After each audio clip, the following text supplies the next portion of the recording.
We're a couple of Kiwis living in Australia who 10 years ago bought a Northerner 28 to refit and live on so we could learn about living on board a boat and save enough money to buy a sunken 70-ton steel trawler. Our dream was to convert a diesel fishing boat into a veggie, solar and wind-powered expedition and research boat capable of handling big seas, big projects and taking a crew from around the world and online with us. After rebuilding her, we'll soon be launching with our crew to do projects, research, expeditions, innovative engineering and work around the world. Welcome aboard.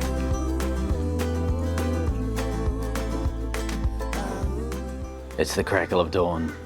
It's time to over-engineer something. Welcome to Project Brupeg.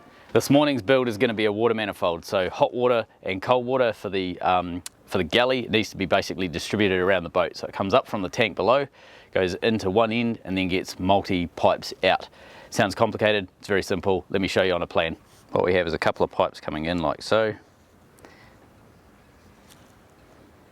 Right, so we'll call this hot, cold, flow of direction, and we just need to basically make a manifold. So manifold will look some version of this. Mind my hands in the way. Right, so it's just a piece of stainless pipe, and then we'll just have a threaded fitting come off each part.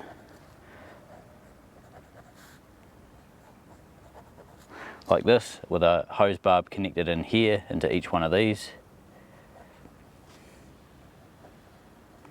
And then we can put a 1/2-inch hose going off to wherever, flexible hose at this point, going off to wherever. So we're going to have multi out, and we can stack as many of these up as we want. It's just the length of the pipe has to increase if we want more. Here we have a ball valve, so I'll just do that as a little butterfly, but basically we're going to be using a ball valve. So this one will be for cold, going to have exactly the same over here for hot, so it'll be duplicate. I'll just copy and paste that one on the other side there, etc. So it's going to look exactly the same. Now the way that I'm going to hold these is just welding a piece of flat bar in between them with a hole. Just do something like that with a hole. I can just screw it to the wall and they're going to be nice and solid. We can turn the hot and cold off at any time. We can turn it off, disconnect, swap pipes out, all of that sort of stuff. So and this will all be TIG welded together. So for the life of the boat, I don't see that this is going to fall apart. It's all 316 stainless, so it's water grade, food grade, etc. Should be sweet. So let's build it. Right, so the parts list today includes, but is not limited to, hose tails. So these are 1/2-inch thread hose tails. We've got these guys here, which are basically threaded internally all the way through. We also have some of these little ones here, which is a male fitting. So you've got a weld-on male fitting. And then we've got bungs for any ones that we put in there that we're not using. We're just going to block up so that we've got pipes for later if we want to add something. And then a couple of ball valves here just so that we can turn the flow to either the hot or cold off. Now for small jobs it's important to use a small tape measure. How much did I buy? 84, because that's a really uniform size. Alright, well let's go with 400 long each.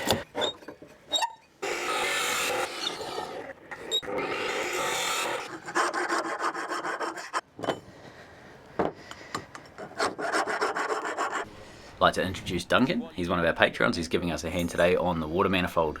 So we're basically getting stuck in and mag drilling out the new holes for the nipples that need to be welded in. Duncan's a retired IT academic and he's giving us a hand with some onboard diagnostics both on Brupeg and on Renko, but more on that later. So thanks very much for your help today, Duncan. Okay, so my plan is to basically drill straight down and sideways into this pipe, and that's the same diameter as these guys here. Yes. And then we can slide that in and weld it on.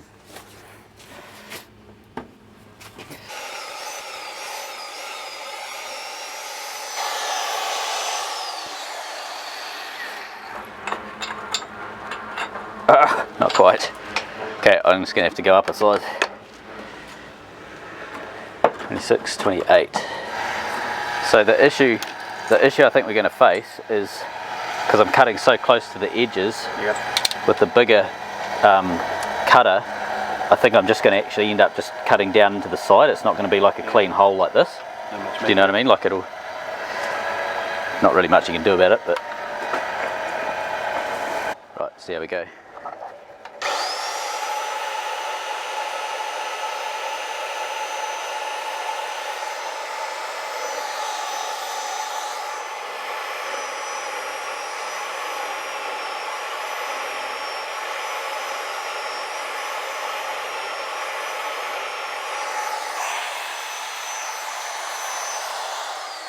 So that. Yep, lovely, we can take that.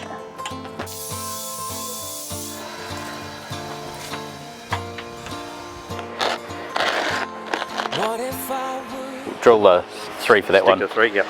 We're probably going to have to go down in size, aren't we? Yeah. It's going to work. Throw us back to the very moment when we had our love. Suddenly, it's clear to me, you're all I ever wanted. Can't you see? To follow through in a game for 2. It ain't the way I want it. Got to follow through.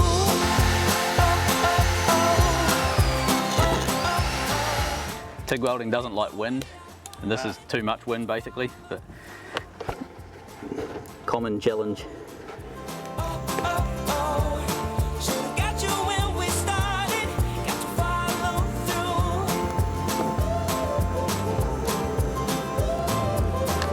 Notice the pipes have a bit of a warp in them. Have they? Yeah, look back. Oh yeah. The other way. Yeah, the heat's mucking it up. Must be. Yeah. Not much we can do about that. Probably try and straighten it once we've done it all, because I'm putting a bucket load of heat in to tack it and everything. But I might even run a weld down the back and it'll pull it back. Yep. We'll just see how we go. Depends on how it cools down.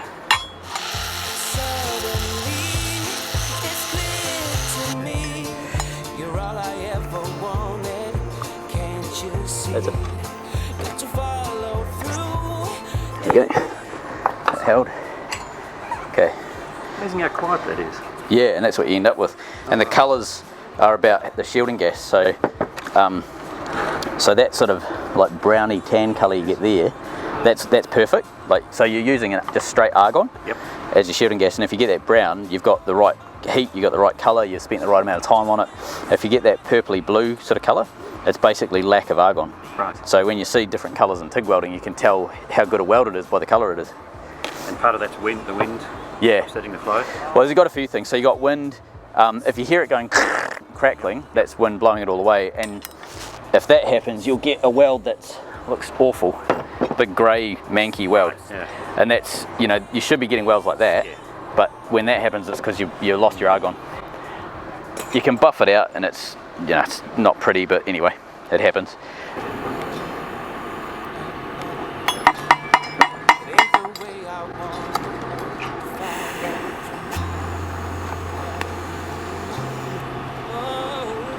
So then when you're doing your proper weld, you want to back it right off because you're spending a lot more time on it. You're going to end up a lot more heat into it.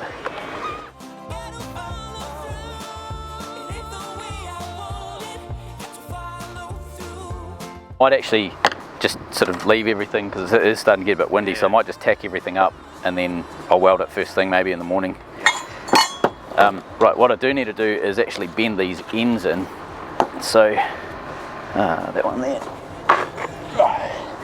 So in order to fit that guy there and there, we have to sort of compress this. Yeah.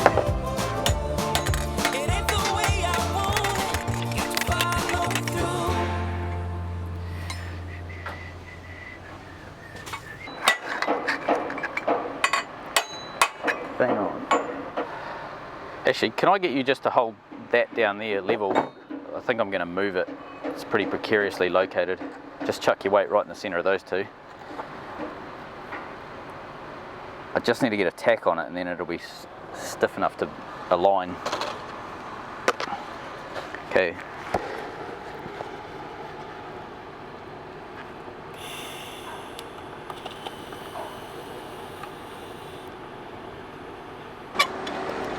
How'd you go? You get much in? Crappy, actually. Did it move much? You wanted a triangle, right? It's pretty close, I'd say. We're never going to get it perfect, so I'm not going to attempt to.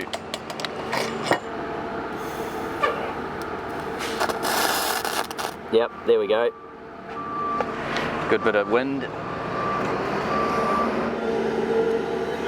What you can do if you get your fit up close enough is you don't even need filler rod. You can just sort of circle all the way around and it'll just blend the two in. Yeah, because if you overlap it, you've got enough on this one to just melt it off and use that as the filler. Yeah. TIG's very very susceptible to like having the right fit up and all that, whereas MIG's a bit more brutal. You can kind of just, you know, if there's a 1/4 inch gap, it doesn't really matter.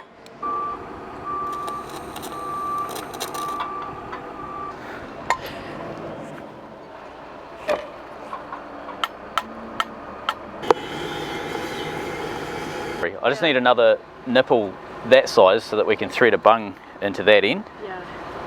But other than that, they're done. So it's hammering. That's the hammering. Yeah. So we've done both of them, and then we just got to basically fill that up. And now I just need to do the little flat brackets between them, so they'll mount like they'll mount like that on the wall, and we'll straighten this one up as well. So we'll weld this out, weld both of them out, and this one will bend the same. It'll do a curve. And then I was thinking of just running a weld down the back and unbending it. I just stick it in the vise and just do a MIG all the way along or something. Anything else? You could do it anything you want. You could do you could do that. You could do anything. Yep. Yeah. In fact, you could probably even mount it to the wall like something like that, so that you could have them all going up, or you know. I've seen them available like commercially. You can buy them overseas for flooring, like heating floors and stuff. But they're normally plastic, so but I literally just couldn't find anything in Australia. So yeah, I know, it's such a simple thing. Like I asked the plumbers how they do it, and they said that they have like a 20mm feed, and then they put T's, and they take a 1/2 inch T, or 13mm T or whatever off to a tap or whatever it might be. But I sort of thought about it, and I thought, well, every time I do that, I've got 3 points of failure. Yeah, exactly. Yeah, so there's 12 points of failure just in this one system here. So, and it's a boat, so it will fail. Yeah. What do they use? Is it stainless or is it plastic? Or? A lot of them are nylon. It used to be like copper pipe, so you'd have a copper pipe, they'd have a main feed pipe, they'd cut it, and they'd weld it up, braze in a T-fitting where you'd have a smaller, like say 20mm or 3/4 inch supply, and then you'd have a 1/2 inch, slightly smaller supply to your tap or whatever. But it was like pretty time consuming doing all the brazing and everything. Nice to see you using the stainless. Yeah, my stainless block. Nice Yeah. Oh, that's good for the morning. It's wonderful. Yeah, I'll get in there with a wire wheel and just buff all of that out so we can get a nice weld on it. But yeah. What sort of pressure are you running in the water?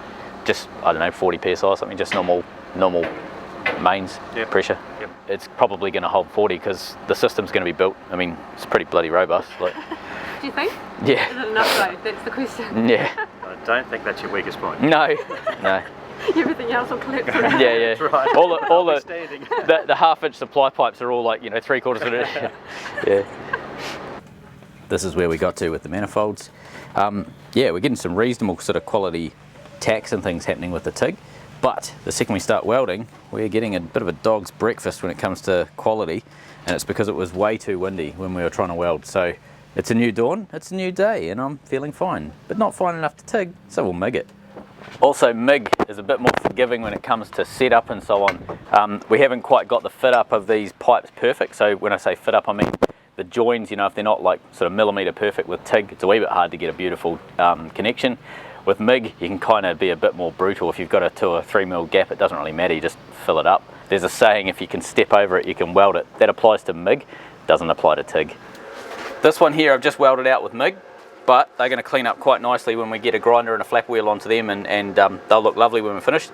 You might be able to see there's quite a warp going on. That's because we've welded 100% on one side, so it's basically, as it's cooling, it's shrinking, and this here will bend like so.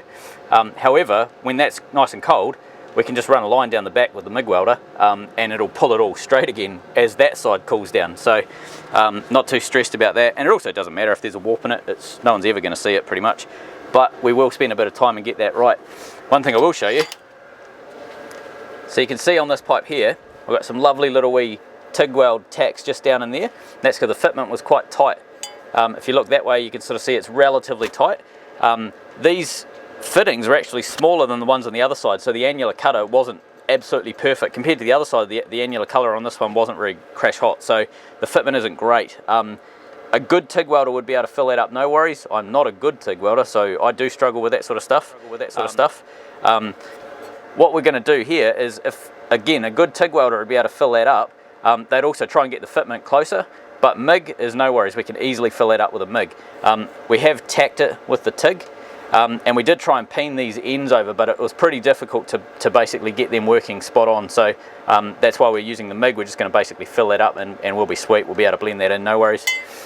So a wee bit of work. We've got to weld in a bung at that end there. We've got to weld right the way around each of these and fill this end up here.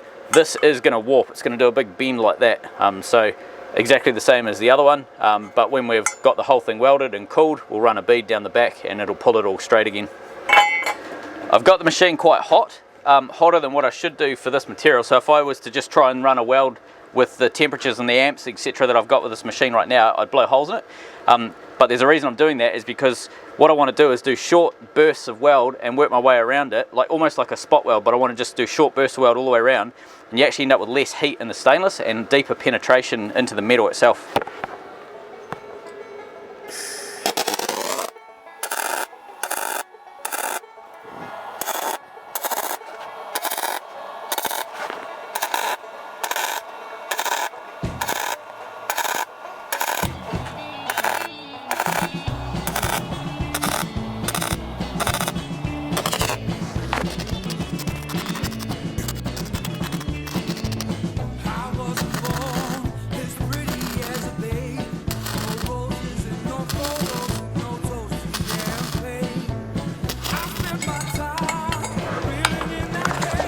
The trick I sometimes use if I need to protect the thread is get a hole saw, just slide it over top. Just be careful, don't weld the hole saw to your metal, but it's a great way of protecting a thread.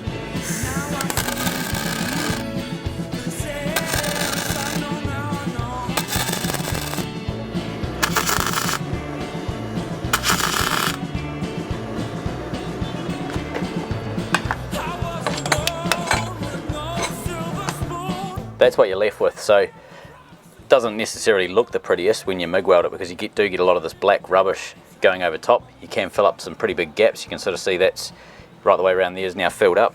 Same deal like that, and you've got a fairly chunky weld all the way around there. However, this will polish up lovely.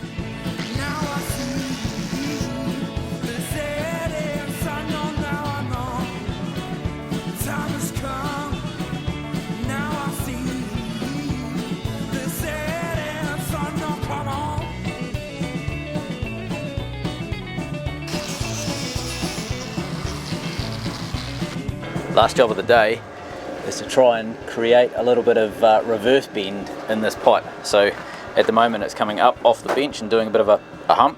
What I'm going to do is run a weld right down the back and just let that cool gently, and then as that cools and shrinks, it's going to pull the back end of that metal closer together and basically reduce that curve.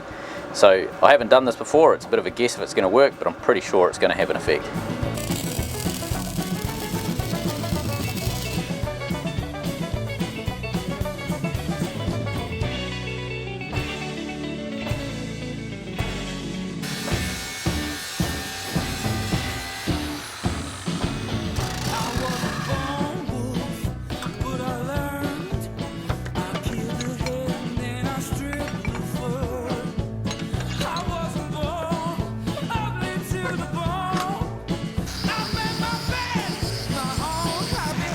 So polished off the back, it's come up pretty tidy, and then in terms of straightness, you can sort of see they're pretty much bang on each other. So I reckon that we'll call that a win.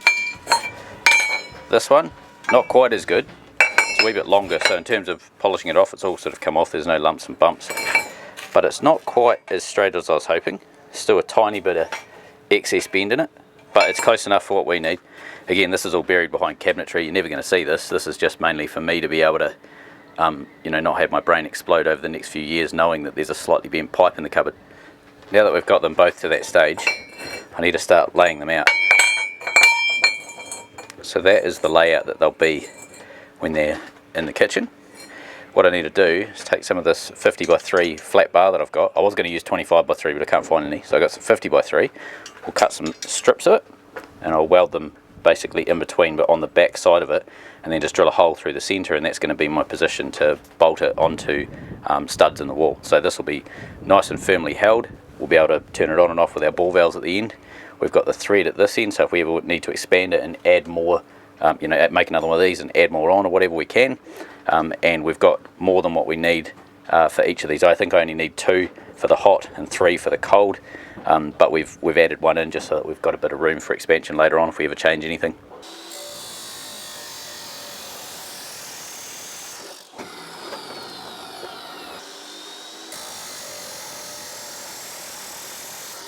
So what we need to do, these need to be flat, so should we try,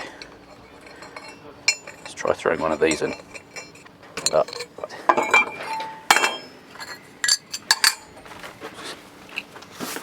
Remove these tiny shims.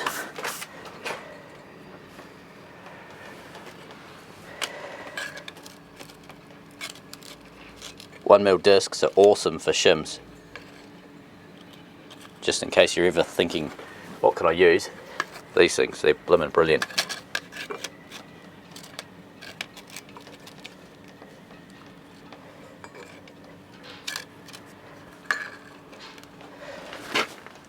Too high. Although we probably want them slightly high. So they stick out from the wall a touch. That's pretty good.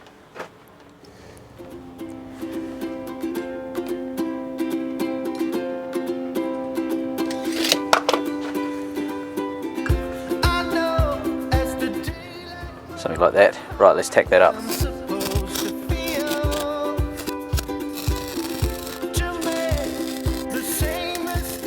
With the mounting brackets welded on, I just need to go through and drill for the bolts and then grind off these welds so it's a nice flush surface to bolt to.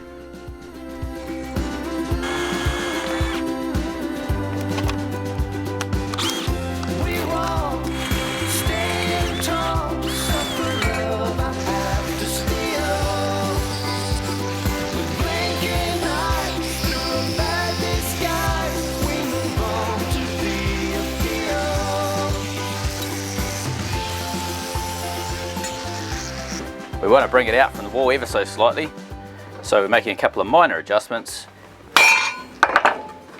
with the medium adjustment stick. There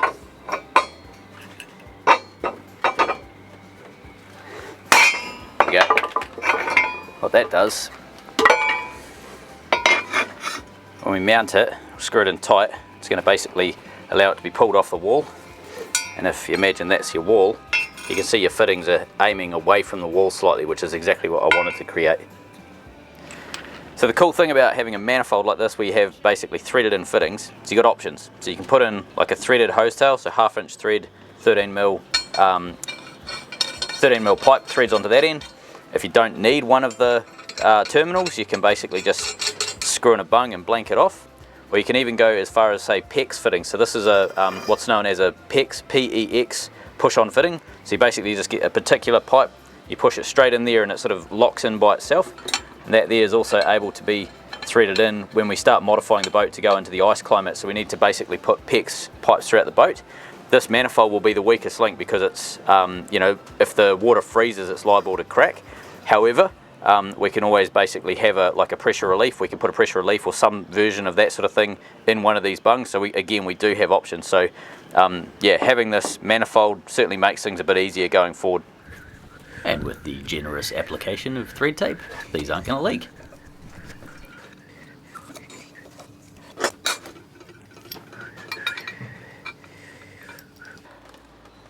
I would absolutely love to have left and right ones of these so that you could have them both doing their thing.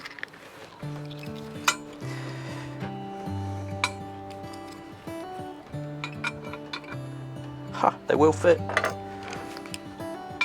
How come the stars come to shine when it's dark? From so far away, show us where we are. What makes Do. Right, off. Off, brilliant. They don't interfere with each other. Some ball valves have these little locking tab things here. What it does, on the back side there's a wee tab on the body of the ball valve, and this here basically just folds over top of that little tab, and at that place you can't move it. It's locked on or it's locked off. So down there it's locked on, there it's locked off. Cool little safety feature. Sometimes it's a really annoying safety feature, but it's there, it's helpful. makes me wonder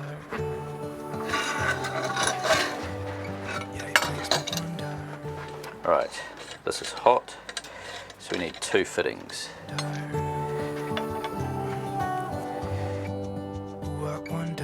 Doit!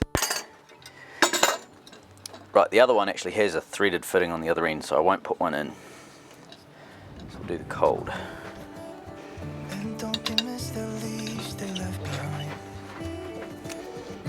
Could it be to make the ground shine like gold until winter comes? Until winter comes. Because I will forget. Really makes me wonder. Yeah, it makes me wonder. It really makes me wonder. Doit. The rest we will figure out as spares along the way. In the galley of doom, right down the bottom here, we've got space between this piece of timber here and that piece of timber there, and that's where we're mounting our bracket. Now, what I have done is knocked up a piece of aluminium, so I've got some holes in there that I need to drill in. I'm going to use metric drills, and we're going to riv nut into the ribs behind there. The plumbing that's in there right now is all temporary, it's just been knocked up so we have some running water into the galley. Anything that we do from this point is going to be permanent, so that's why we're mounting the manifold and we're doing all of that stuff correctly rather than just sort of slapping it together like we have been. So yeah, it takes a wee bit longer to do it now than what we used to, but it's all good. We're going to have a system that's not going to break down on us. To get this bracket on, there's a couple of steps. First off, a 3mm pilot hole, then a 7mm clearance hole, and then we use a 13mm drill to rough out the wood so that the head of a riv nut doesn't touch the wood and only touches the steel. The riv nut that we're putting in here is basically a rivet with an internal thread. In this case it's an M5, metric 5 thread. So we undo the riv nut machine like this, and then we're able to bolt the bracket on straight into that riv nut now.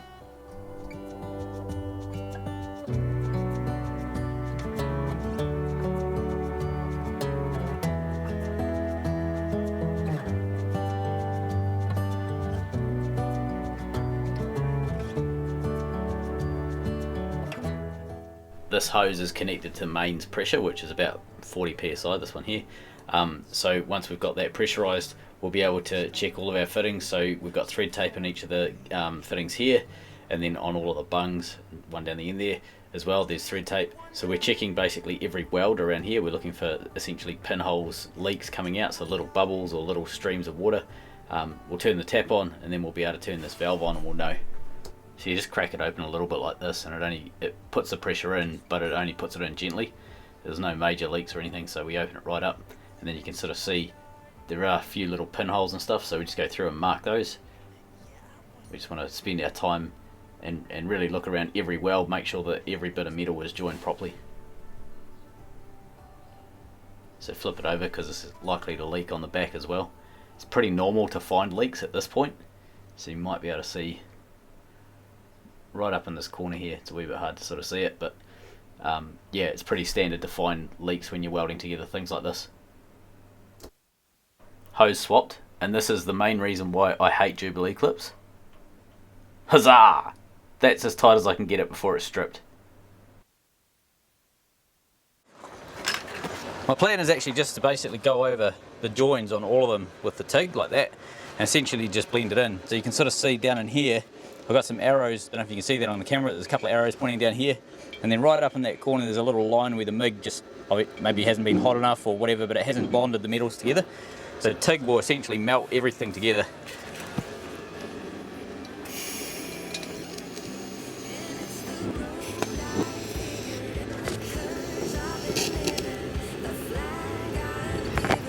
It is blowing 100 knots at the moment, so that always makes TIG fun.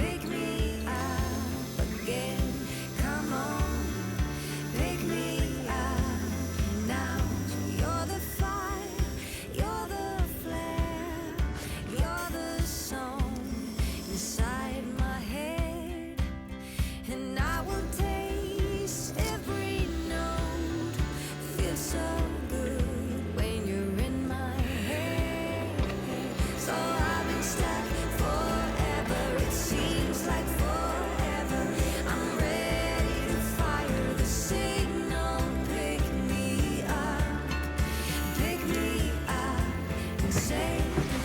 I reckon you've still got room to go 3 screens wide. Yep. You still have room for your fold downs up there. But your map table, if anything, you have a bit of acreage left down there. Well, he's talking 15-inch screens as well. So these are It's got 2 of 21s. those, yeah. So we can do 2 15s and then another 15, or like we don't have to go 21. Mm. I just did it because I had them sitting there. So. Yeah.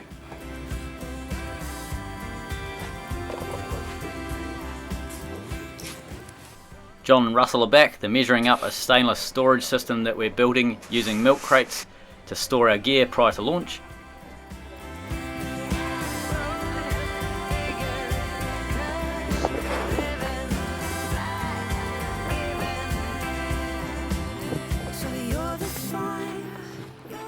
Malcolm's back. You might remember him from the wave-piercing trimaran over the fence. It was a big aluminium boat he built and sold. And he's doing a clean out. He's back from New Zealand for a little bit and he's doing a clean out of his work area. Finally he can get over because of COVID. There's a travel bubble between Australia and New Zealand, so he's taken advantage of that. So we had a good catch up and he's given us a whole bunch of things for the boat. So amazing. I'm really excited about these stainless steel cabinets and lots of paint, fire extinguishers. So when we have crew on board, before we start heading off anywhere serious, we'll do safety drills and that'll include having the chance to blast one of these, give them a go. So we've got to know how to handle them. But in the meantime, these are going to be where we're working. A chair for Mish's little dinghy that we made. And these are to hold the fire extinguishers. Thank you very much, Malcolm. And thanks, Malcolm, for yesterday. Malcolm came over for coffee and we sat in front of the computer and we looked at Fiordland, which is the southern part of New Zealand. It's fjords and they're just amazing. And he's been there, he's been around there quite a bit. So he knows it really well. There's a lot of history in that part of New Zealand. So I really love that. Thanks, Malcolm, for sharing all your knowledge. And of course, we got to learn a little bit about Westport and Greymouth bars. They're the most dangerous bars to cross in the world and they're on the west coast of New Zealand, and of course Malcolm has some experience in that area of the world. So if you want to have a look at what this boat can handle in terms of crossing bars, have a look at Westport and Greymouth bars. They're really dangerous. There's a lot of wrecks around that area.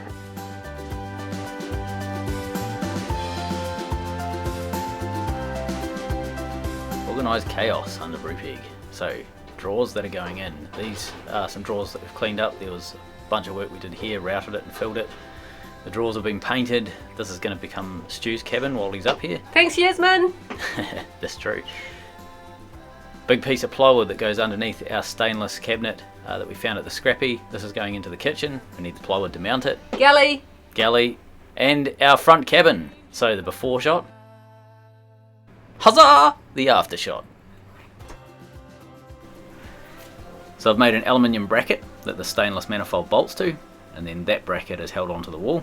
So I've put the fittings on. We can bolt the manifold to the aluminium bracket, and then the bracket gets bolted to the wall. It's held on with a couple of M5 machine screws into the stud behind with a riv nut. Put the plumbing back together, and we can start connecting all of our fittings. So we've got a hose tail going into our bathroom. This is the hot water supply for the shower. So this is now our hot water delivery, so that will be insulated. Now we need to get the cold sorted, and then we need to get those pipes off that tap. Okay, hot. Oh yeah, it's even marked, look at that, that's handy. To the very moment when we had our love. Suddenly it's clear to me. I need to perform a maneuver, something that's not politically possible. A U-turn. My U-turn contraption takes the cold water pipe and spins it round vertical and heads up towards where it needs to go through the bulkhead into the bathroom.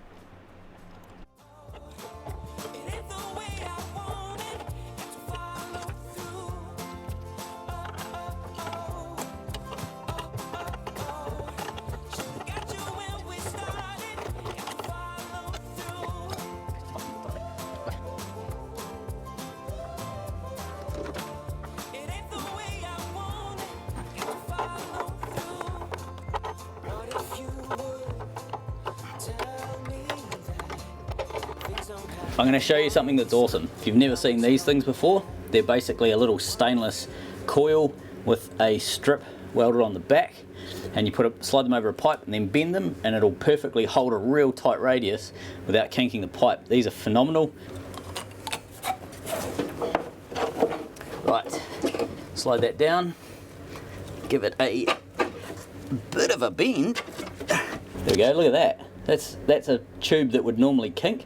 You can do a really tight radius and it holds it nice and stiff. Awesome little tool, awesome.